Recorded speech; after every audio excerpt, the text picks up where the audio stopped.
Fala pessoal, iniciando aí mais um fechamento de mercado. Hoje, dia 4 de abril, mais uma sexta-feira, fechando mais um dia, mais uma semana com alta volatilidade e vamos aí para as atualizações do dia.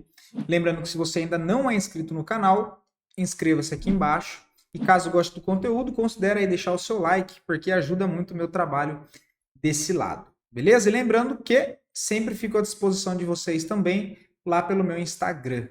Show de bola? Pessoal, vocês podem me dar um feedback se, tá, se está tendo delay da minha fala com o movimento aqui? Parece para mim aqui que tá. Mas, enfim, eu não sei se é aqui ou se é só impressão minha, enfim. Vamos lá. Ibovespa, tá, pessoal? Hoje alta volatilidade, mercado bastante estressado por conta da economia americana, que a gente já vem comentando aqui nas últimas semanas, né? Essa questão de incerteza nos mercados lá fora. Hoje abriu caindo muito forte lá fora, a gente vai dar uma olhada.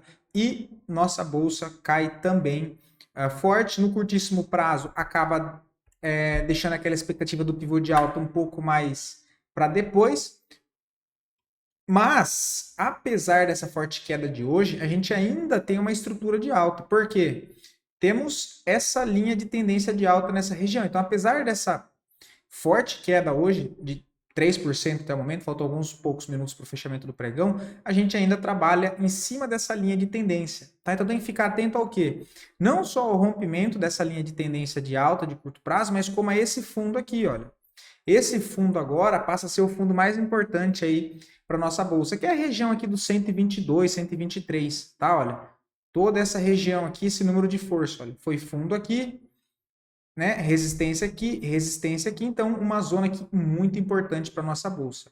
Então, apesar do movimento feio hoje, inclusive bastante ativos, dando ali uma descarregada na venda, pesando bastante, inclusive com os stops ajustados aí que a gente veio comentando sendo todos acionados, a gente ainda tem um cenário de Bovespa ainda acima do último fundo, beleza? E em contrapartida, a gente tem o dólar fazendo uma bonita movimentação para cima, tá? Eu já tirei a linha de tendência de baixa que tinha aqui, olha, mas só para vocês verem que ele não só rompe aquela linha de tendência de baixa que passava aqui, como ele também aciona, olha, um fundo duplo. Fundo-fundo, rompimento do topo entre os dois fundos caracteriza um padrão de fundo duplo, que é um padrão, um padrão técnico, uma figura gráfica de reversão de movimento de baixa para alta. Tá? Então o dólar agora passa a ter alvo no curto prazo, no 5.960, depois 6.045. Tá? Partindo lá fora para a gente ver o desastre, S&P, uma queda de 4,86, uma queda muito forte, já bateu todos os alvos aqui. Corrige, chega lá naquela zona de suporte, olha. Se a gente dá uma olhada agora pelo semanal, vamos ver sem ruído, qual que são as próximas zonas de suporte, olha. É exatamente onde ele está agora. Depois tem um paraquedas reserva aqui embaixo, mas já deixa o cenário totalmente feio. Já deixa não, já está feio, né? E aí depois, meus amigos, se perder, fica esquisito, né? Porque isso tem fundo aqui embaixo, 4.781, que seria ver o S&P 500 retornar para a média móvel de 200 no gráfico semanal. O que eu acho que, diga-se de passagem, inclusive, pode ser um ponto de retorno muito interessante. Porque se eu tiro um pouco o zoom, deixa eu me estender um pouco aqui, tá, pessoal? A gente vê que média móvel de 200 no gráfico semanal do S&P é um bom parâmetro de marcação de fundo. Vai funcionar sempre? Não. Mas é o que a gente tem no momento. Então aqui, apesar dele ter feito o rompimento, ele logo volta a negociar acima. Aqui, nessa oportunidade, ele volta a negociar acima, marca fundo na média móvel de 200. Aqui também. Aqui foi mais por conta do Covid, mas depois se recuperou. Aqui, olha, em 2023 também, depois um pouco mais para frente. E agora, recentemente, é onde estamos. Onde estamos não, né? Onde tem o próximo alvo. Olha. Então, essa região de 4.775 seria uma boa região do S&P 500, quem sabe para marcar fundo, tá? Então veja essa região aqui como principal ponto aí para o S&P nesse momento. O Dow Jones também cai muito feio, forte movimentação de baixa. Opa. já vai lá direto naquela zona de suporte e agora abre espaço para voltar lá para aquela linha de tendência de alta de médio prazo, né? Olha, então uma linha muito bem desenhada que vem de médio prazo, não, de longo prazo, né? Vem aqui, eu não sei porque que não está puxando lá de trás, mas enfim, olha, desde aqui de 2020, né? Eu vou considerar aqui. Também perdeu muita força no dia de hoje, né? Perde estrutura de alta e agora já trabalha em tendência de baixa no curto e também no médio prazo, né? Que é o gráfico semanal, mas tem espaço para buscar os 14 mil pontos. O Brent, petróleo, também armou um baita pivôzão de baixa, já vai direto naquela zona de fundo que a gente já havia comentado, olha, parou exatamente lá, que é na região dos 64 dólares, tá? Então também pancadão para baixo aí no petróleo. Minério de ferro ainda segue com um contexto lateral, zona de suporte aos 95, resistência 109. DXY, hoje deu uma leve recuperada, mas também por enquanto só correção, segue alvo lá nos 100 dólares. O DAX cai feio também, olha isso, cara, uma queda de 5%, vem direto, a linha reta. Cenário bem estranho, bem esquisito lá fora, tá? O Hang Seng, mesma coisa, esse aqui até cantei a bola de venda para vocês aqui em cima, né? Ó, alinhado com as médias, olha a vendinha aqui, com o stopzinho aqui, tá andando.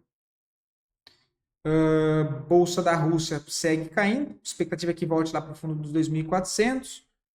O índice do Dow Jones, muito feio também, arma um baita de um pivôzão de baixa, crava o nosso alvo, que a gente havia comentado inclusive ontem, nos 38.600 pontos, próximas zonas de suporte, um pouco mais abaixo de 38.200, e depois 37.850. Deixa eu marcar aqui, que eu acho que fica mais fácil, né? São essas regiões. Deixa eu tirar essas aqui agora, essa aqui vale, deixa eu tirar essa aqui, já ajusto ela. São essas próximas zonas que devem ser testadas no Dow Jones, tá? Mas tudo isso já trabalhando mais numa tendência de baixa aí no curto prazo, tá? O ouro, nem o ouro escapou dessa, abre uma correção também, possibilidade de voltar para 2.960, correção vejo como normal aí para o ouro, tá? A prata já cai mais forte, uma queda de 6,5%. E volta aqui para dentro dessa congestão, tá? Deixando o movimento aí bem mais travado de novo a prata, ok? Prata é um ativo bem exótico, né? Já as criptos, confesso que me surpreendi, tá, pessoal? Porque com essa forte queda dos mercados lá fora, cara, cripto, pelo menos nesse primeiro instante, está se segurando bem, tá? A gente vê volatilidade altíssima no mercado americano e a gente vê as criptos levemente positivas, inclusive. Confesso que quando eu vi o mercado americano dando porrada para baixo hoje, eu imaginei que seria um dia de desastre nas criptos, tá? Cara, impressionante, tá? Pelo menos no momento segurando bem, tá?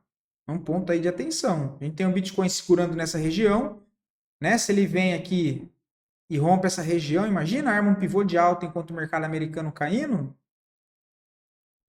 Doideira, né? Seria muito interessante ver isso. Mas por enquanto, congestionado, tendência de baixa no curto prazo, mas um movimento bem parado, tá? O Ethereum, com a queda também do S&P, eu imaginei que ele ia perder esse 1.700 e ia buscar direto 1.500, 1.400. Está se segurando bem nessa região, tá? De novo, me surpreendi. Polkadot também segue parado, não tem nada para a gente ver, mesma região de ontem. A VAX também parado. Ou seja, resumindo, pessoal, as criptos, com o mercado americano tomando porrada para baixo, as criptos se segurando. Esse é um ponto interessante, tá? Ondo também se segurando, olha, não é só Bitcoin e Ethereum, é até as altcoins se segurando. Geralmente a altcoin tem mais volatilidade, principalmente quando o mercado americano, que é a base, né, da economia que todo mundo olha e tira como referência caindo, as altcoins também segurando bem, né? Bom, dito isso, já falei igual uma arara aqui, voltando para a nossa bolsa, as duas melhores performances do dia de hoje, em sequência das duas piores performances, e depois a análise é pedido de vocês, tá? Um dia bem feio, né, na nossa bolsa. SLC3, não vejo nada, totalmente congestionada. MGLU hoje sente, olha aí, ó, porrada, né? Então quem tem um ajuste, quem tem um stop ajustado ainda não foi estopado, né? O stop ajustado está aqui, ó, stop gain, né, no caso. Stop gain está aqui embaixo, mas agora é bem provável que ela venha buscar, né? O mercado acabou perdendo bastante força no dia de hoje. Brave 3 cai 12,49, não vejo nada para fazer. Formando uma grande congestão. Vamos 3, estopou o tradezinho que a gente comentou, né? Ela estava aí com 8, deixa eu ver quanto é que chegou a dar. Ó, chegou a dar 10% e hoje devolveu tudo. Eu estopei aquele, vamos ver se aparece aqui, olha lá. Ó. Stopzinho, tá? Como eu disse, né? Essa queda forte assim, as operações de curto prazo vai tudo pro beleléu. VEG 3, para venda, cara, a venda para curto prazo foi um pouco mais para cima, tá? Foi um pouco mais para cima. Acho que eu comentei de venda aqui com vocês. Agora já não tem mais nada para fazer. Tá? O alvo é aqui embaixo, 40 e 95. Por enquanto não tem mais nada para fazer, nem compra nem venda. Suzano, que foi uma que eu comentei de venda com vocês aqui em cima. Quem pegou se deu bem, né? Olha, eu comentei aqui. Para trazer primeiro até essa linha de tendência de alta e depois até esse outro fundo, olha, que inclusive foi na onde parou no dia de hoje. Agora também não vejo nada para fazer, tá? Nem compra, nem venda mais no papel. Klabin, não vejo nada para fazer. Tendência de baixa no curto prazo. Próximo alvo é lá nos 17,46. Para pensar em vender... Eita! Para pensar em vender Klabin, eu gostaria de ver um pullback, tá? Seria ver Klabin voltar para essas regiões de 18,90, 19,15 aqui para fazer um pullback, tá? No momento também não vejo nada.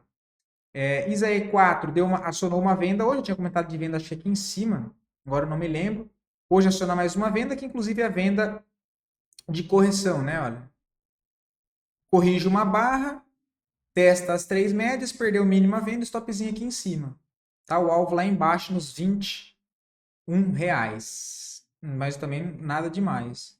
PESA 4, suportes, tá? Vamos olhar isso aqui pelo semanal, só para vocês verem a próxima zona de suporte. Ele tem um vazio gráfico aqui.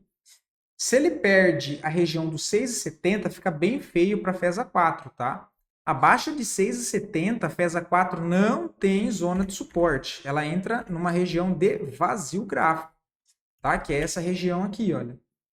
O alvo é só lá embaixo, 4,85, tá? Só que nem por isso eu vejo venda, beleza? Não tem contexto nenhum para venda ainda, mas é um ponto de atenção. Deve buscar esses suportes aqui lá embaixo, se perder a região aqui dos 6,70, bem feio. REC V3 também perdendo uma zona de suporte muito importante, tá? De uma congestão ampla, né? Olha, perdendo fundo, abre espaço para buscar onde? Próxima zona de suporte, também bem abaixo do preço atual, tem uma queda livre aí para baixo, lá nos 11,13. Mas nem por isso eu vejo um contexto para vender nesse momento, tá? CRPG5, cara, papel não tem liquidez, tá? Olha isso aqui, ó. Não gosto de operar papel assim, tá? Para curto prazo eu não vejo sentido nenhum. Muito baixa liquidez, não gosto do papel. Mas perdeu uma zona de suporte importante, próxima região que deve buscar é a faixa dos 13,80. Acho um papel muito feio de liquidez, tá? Não gosto. Brave 3 agora com foco no médio prazo, também não vejo nada. O papel está desenhando aqui uma congestão ampla, tá? Então, fundo, fundo, resistência, resistência. Cara de formar aqui uma congestão ampla. Também não vejo nada interessante. BRSR6. Também não vejo nada interessante. Essa aqui a gente já pode atualizar. Né? Apesar do papel trabalhar numa congestão, ou seja, uma consolidação com range amplo, vou até desenhar aqui para vocês, olha. Deixa eu só marcar aqui. Deixa eu tirar isso aqui. Seria isso, né? Tem essa zona de fundo e tem essa resistência, né? Então, uma congestão com range... Eita lasqueira, com range amplo.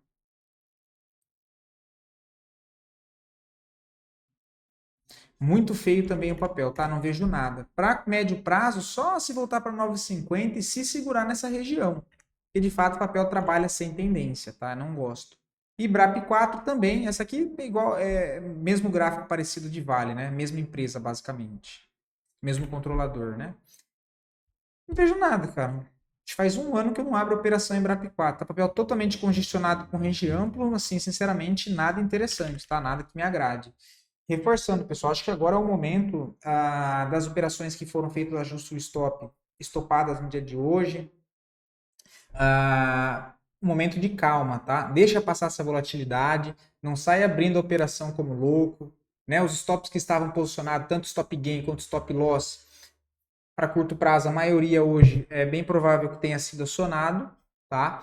Mas, de maneira geral, sim, calma, né? Vamos esperar a semana que vem. Abre agora um processo aí de correção, nem por isso sai abrindo vendas à torta e direita. Acho que é um momento agora de calma, respirar, não ficar na euforia, não ficar ansioso. Deixa o mercado reagir para você tomar a decisão, tomar a ação em cima da reação do mercado e não o mercado reagir e você tomar uma reação despreparada, enfim, ansioso, sem ser racional, tá? Tem que tentar ser o mais racional possível, principalmente quando entra essas volatilidades grandes. É hora de não se desesperar, porque é nessas horas que a maioria das pessoas acabam fazendo cagada, tá? No desespero. Então, calma, tranquilo. As operações que estavam em andamento, tanto stop gain quanto stop loss, repetindo, provavelmente acionaram o stop e tudo bem. A maioria das operações que a gente veio trabalhando, todas já tiveram ganho. A maioria deu parcial. Às vezes, a maioria deu parcial com 2 vezes o risco. Então, a maioria foi tirado da operação, mas já com parte do ganho. Beleza? Então é isso que faz o gerenciamento de risco. Ele é muito importante para essas horas de mercado, principalmente quando entra essa volatilidade. Quem não sabe o que está fazendo, fica desesperado. Quem sabe o que está fazendo, toma as decisões o mais racional possível. Ó, eu comprei aqui porque eu tenho um stop aqui, foi um trade de correção, tem um alvo aqui, tem uma parcial aqui, depois da parcial eu vou esperar deixar um novo fundo, vou arrumar um stop, meu risco é X, já fiz parcial em X operações da minha carteira, dessa X, agora com o meu stop ajustado, eu já tenho um risco controlado, porque eu já tirei parte do ganho de algumas operações que fizeram saída parcial, enfim, você vai rebalanceando e é isso que faz sentido, não é a gente olhar uma operação em isolado, se deu gain, se deu loss, mas sim um modelo de uma carteira, um modelo de bastante operações ali juntas. Beleza? É isso que vai fazer a diferença e fazer você ganhar dinheiro e perder o menos dinheiro possível dentro da bolsa. Beleza? Espero poder ter ajudado vocês com mais esse conteúdo. Amanhã eu volto com o radar de swing trade, né? O nosso radar semanal. Demais, um bom final de semana, bom descanso e até o próximo vídeo, pessoal.